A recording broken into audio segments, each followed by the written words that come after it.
Thanks, everyone. It is my pleasure to introduce to you Matt Abel, Senior Partner of the Cannabis Counsel. He will be moderating the Cannabis Counsel. He will be moderating a panel on policy and regulation in the state of Michigan. Let's give him a round of applause.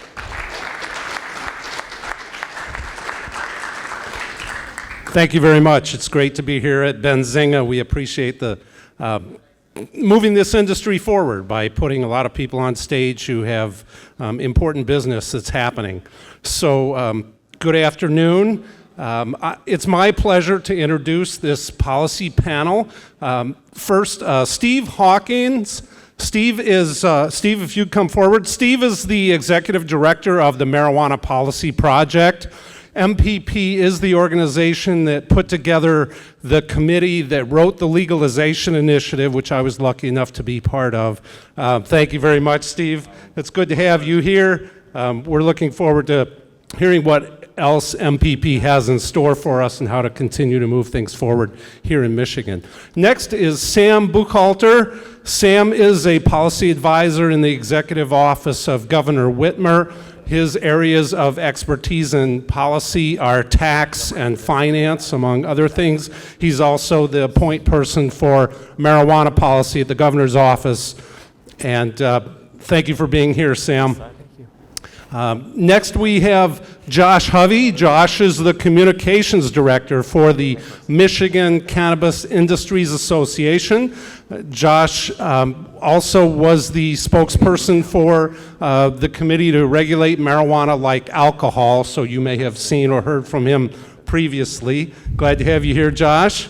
And the final member of the panel, Josh Neyhart. Josh is a policy advisor as well in the office of Governor Whitmer. His particular areas of policy are agriculture and gaming and liquor, is that right? And elections, never to put the gaming and the cannabis together, I think, although that's a ripe avenue for discussion. So I'd like to welcome all of these fine gentlemen here this afternoon. And so let's have a seat and we'll get started. I guess I'll be in the middle. Okay.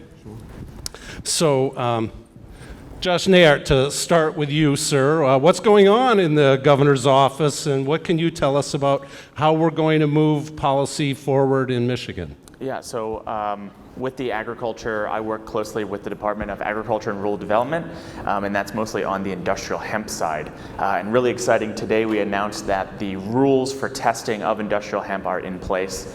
We had them signed and filed, so they're in effect now. And that was the first time that the Department of Agriculture and Rural Development ever did an emergency rules-making process, and we felt that was important because the pilot program that was started with the 2018 Farm Bill from U.S. Congress allowed our farmers here to participate in a pilot program and grow industrial hemp. But we needed to have a testing mechanism in place, and we needed to have it in place before harvest, which is coming up now. So we're really excited to have that in place. That's going to be really helpful for our farmers and processors to have that regulatory certainty in place. Is it true that the shortage is because the people in the governor's office have been consuming all the cannabis in the state of Michigan? I don't think that's the case. No, we're still investigating why there is a shortage, but I don't think that's why. So you are hearing that there is a shortage, though, all kidding aside? Yes, Sam has heard a lot about that. Right. And so, Sam, tell us about the shortage and what's going on. So, in my role, I meet with stakeholders, whether they be small stakeholders or large stakeholders, and the number one, I won't say complaint, but issue raised is about supply.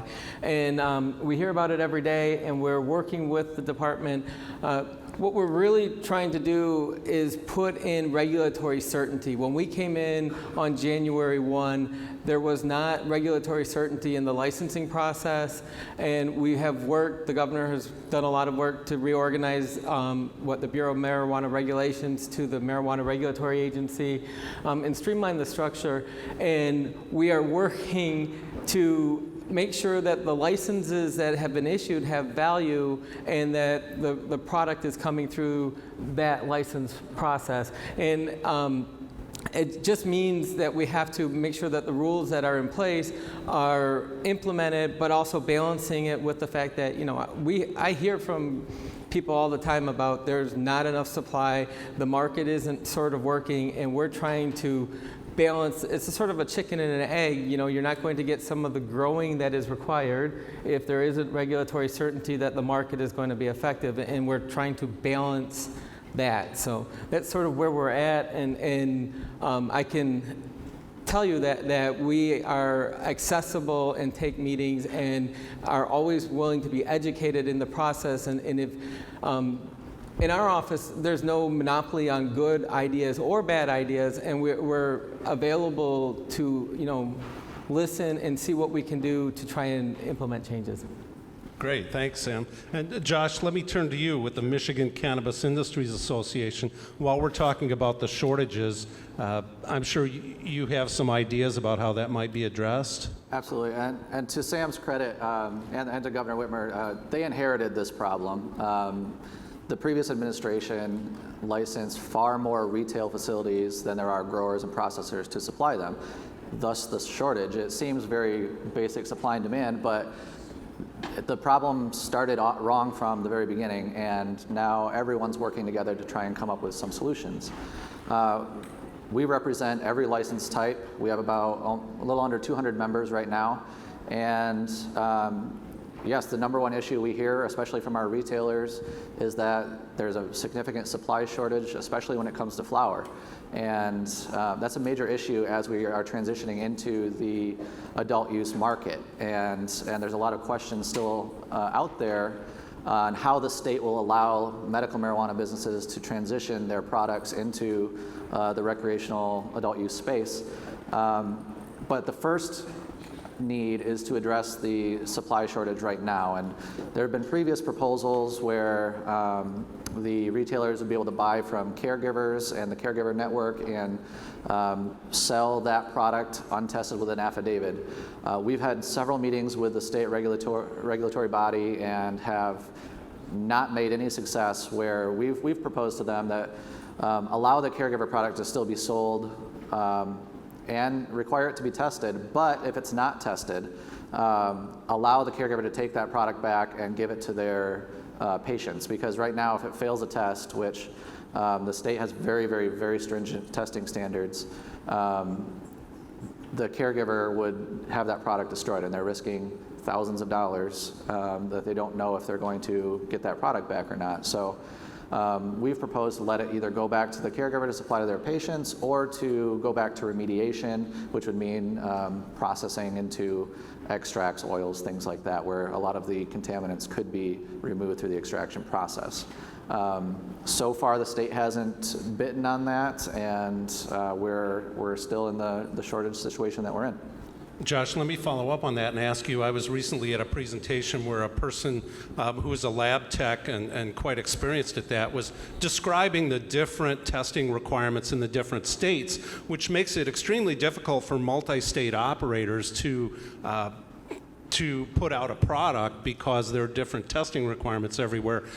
One day, we hope that this will be able to be shipped over state lines. Is the Michigan Cannabis Industries Association looking at any modifications of the testing rules to make them consistent across the country? We've been talking with our lab members about that a lot, and there definitely needs to be some more consistent standards across the country. We have some labs that operate in multiple states, and a previous speaker talked about good manufacturing processes, and that absolutely is a great idea to be adopted. And once everyone is consistent in their standards and the processes, then you can have some uniformity across the space. And I'm sure Steve could probably talk about some of that at a national level as well.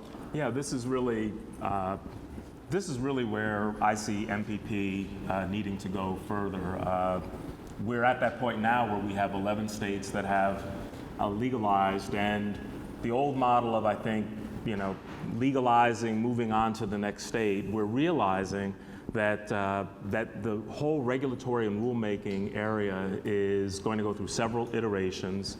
There needs to be uniformity, and that's an area where I know MPP will begin to do far more work. We just created a government relations unit to begin to spend full time on this, so that how the states begin to work together, regulators talk with each other, standards around who sits in those seats around making regulatory decisions is all, I think, just the new terrain that we're facing.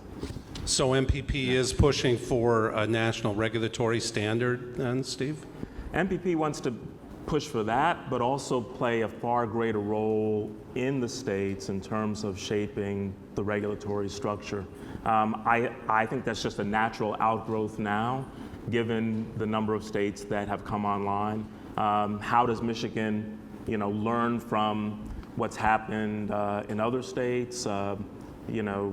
Correct and be, nimble in terms of how it approaches its regulation, but also providing the safety concerns that are required. Steve, to stay with you for a minute, the role that MPP plays nationally in coordinating this is extremely helpful. I've heard there's a business development fund that's being put together through MPP, or that you're seeking direction of resources, perhaps toward community reinvestment and people who've been disadvantaged by the drug war. Can you speak about that? So, just on the last panel, there was the discussion of, what is equity, what is social equity, social justice in this space. I see it in several different buckets, right? There are the issues around licensing, and I know in Michigan recently, the standards or the discount for applications and licensing fees is one way to create a lower entry point for individuals from communities that have been impacted by the war on drugs. I think there will be a larger role for MPP, not only in business development, but also just the growing concern around expungement.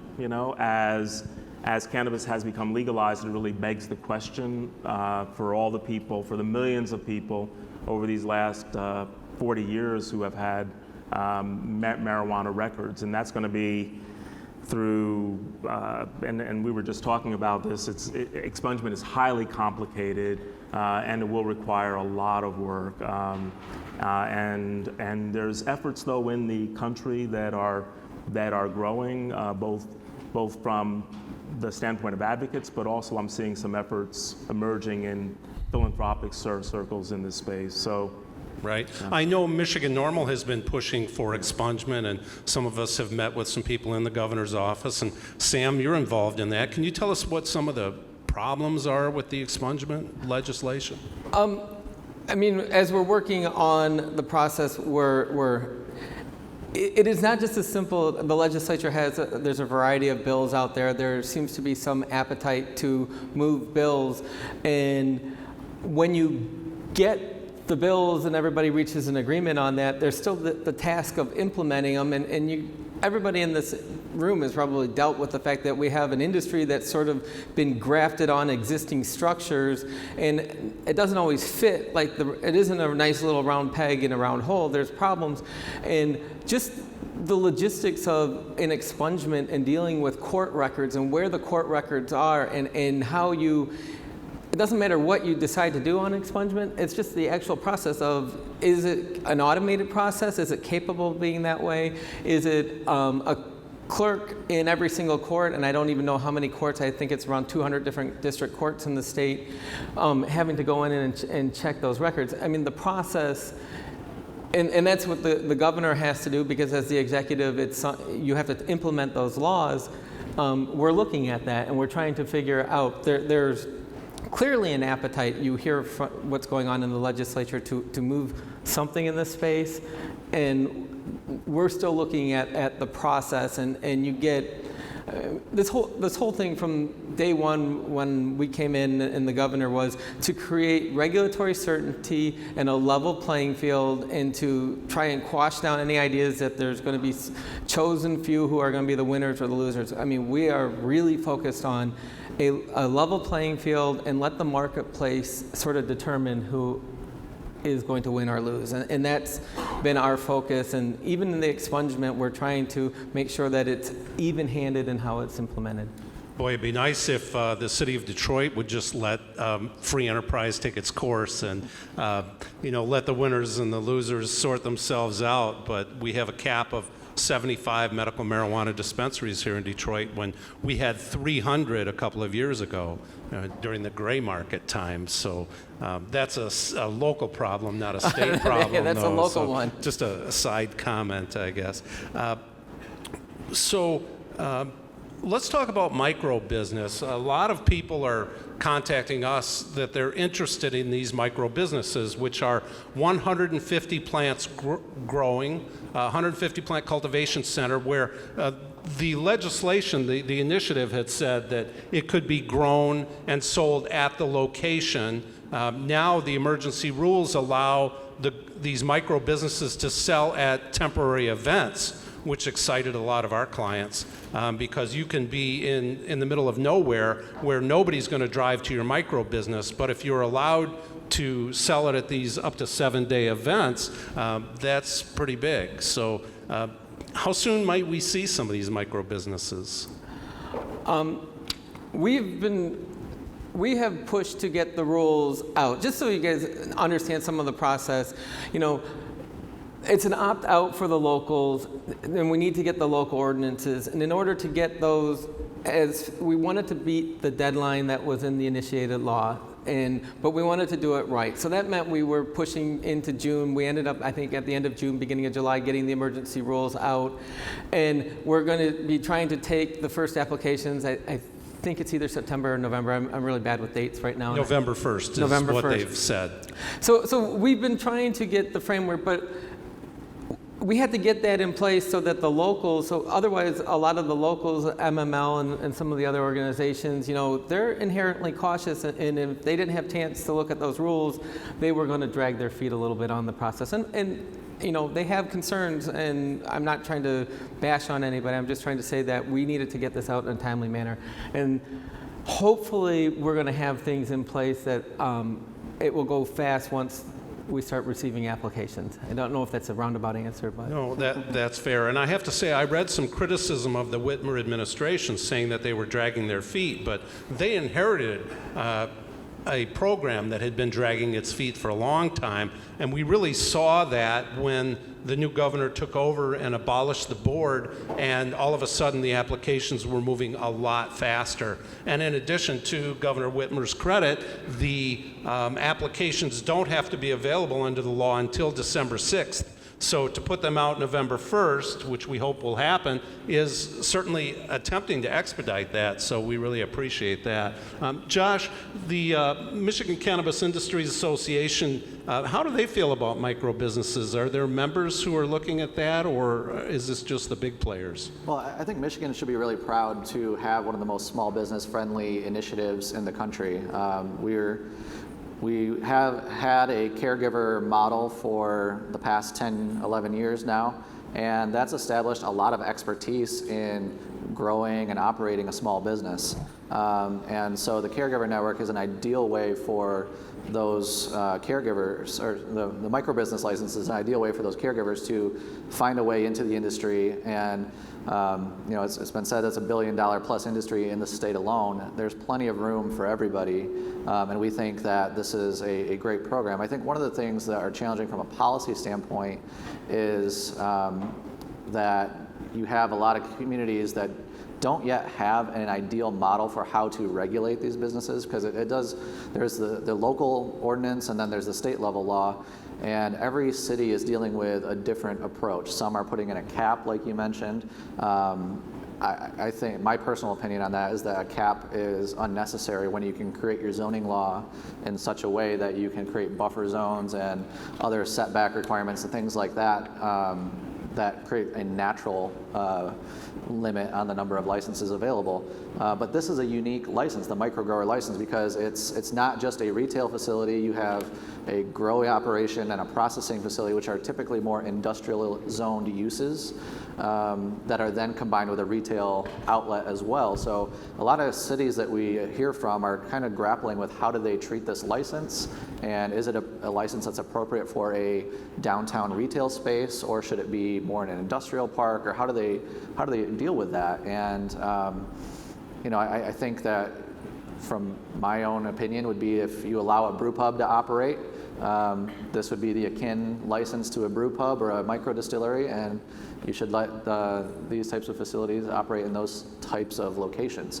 But it's not a clear-cut answer.